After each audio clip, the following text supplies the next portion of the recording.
Thank you so much, Mr. Chairman. I think some of the points made earlier today that disaster response and relief is historically and continues to be genuinely an area of bipartisan work. And my hope is that we can continue to protect these programs. In fact, one of the things that was brought up earlier, Administrator Criswell, was the National Flood Insurance Program, the NFIP. I'd previously served several terms on the Financial Services Committee, which also has jurisdiction over the authorizations around the National Flood Insurance Program. And a lot of people don't know that the maps for the NFIP and what is considered a flood zone or not are tied to flood maps from before the federal government even acknowledged that climate change is real.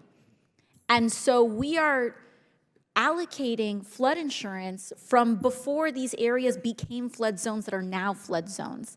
And so historically, there's been a great deal of Republican resistance to updating these maps. My hope is that we can do that now. But I wanted to move a little bit into your work and what we're seeing now in the current information environment, especially after a disaster. Administrator Criswell, recently in North Carolina and with these storms and hurricanes that have hit this year, there have been very large-scale moments of disinformation regarding FEMA, correct? Yes, ma'am. One of those that I've just seen is this idea that, and I'm going to ask you if this is true or not, and I apologize that I even have to ask you some of these things, but I think it's important for the American people to see in a setting like this, where we have to swear to tell the truth, that we see officially on the record that these things are not true. The first being that the suggestion that FEMA assistance was only a $750 loan that would have to be paid back, and if not, FEMA would seize the homes of everyday people who may not be able to make that back in such a catastrophic moment. Is that correct? That is completely inaccurate. Completely false, correct? But was it in your assessment, and did you see lots of people believing this on the ground or in the field? I was on the ground for over 3 weeks in North Carolina, and I did hear from people on the ground asking me, is this real or is this not real? Another one that I also saw very widely circulated, that FEMA did not have enough money to provide relief services because that allocation of funds went to either undocumented immigrants, aid to Ukraine, or even aid to the Israeli government. Is that correct, that FEMA's funds were allocated away to those causes? Completely inaccurate. Completely false. On the record, completely false, correct? Correct. And other things that we've seen as well, that it's standing policy for FEMA to politically discriminate. We know that that's not true, correct? Correct. And there was an incident we see, but that individual was fired, and that this is not a policy at scale, correct? Correct.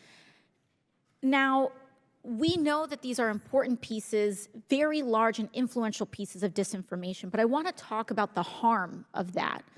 Because if you are a FEMA worker canvassing door to door, you need to knock on people's doors and see what help they need, correct? Yes. Now, I know, as someone who's a target of large amounts of misinformation and disinformation, people will sometimes, and I genuinely want to separate this from a partisan accusation, but it is very important to say that if someone thinks that a FEMA official is coming to their house to take their house away, that's a situation that could be escalatory or potentially become violent over something that's not true, correct? Correct. I mean, I've had people that have come to me in an escalatory way because they've believed something about me on the internet that was completely false. And that's just me, let alone an anonymous FEMA official who does not have the same level of resources to be able to combat that kind of misinformation. And then on top of that, when people do believe these kinds of things, what is the harm to the communities that then get convinced of these mistruths? I think, Congresswoman, one of the best stories that I can share with you was when I was in Chimney Rock, North Carolina, and I was talking to the leadership there. And Chimney Rock is the area where there were accusations that there were physical threats to our FEMA staff, where We temporarily moved all of our staff into fixed locations. When I talked to that leadership team there, they said, this is not who we are. This is looking bad on my community. Tourists may not want to come visit my community, but let alone we need your help. The people in this community need to register for assistance, and now we have to make sure that they understand that the government is there to help them and encourage them to apply for assistance so they can start their road to recovery. I think that is a really good example of how it not just impacts an individual, but impacts an entire community and their reputation and who they believe they are, and now who the public writ large thinks they are. Got it. Thank you very much. Gentlelady's time's expired.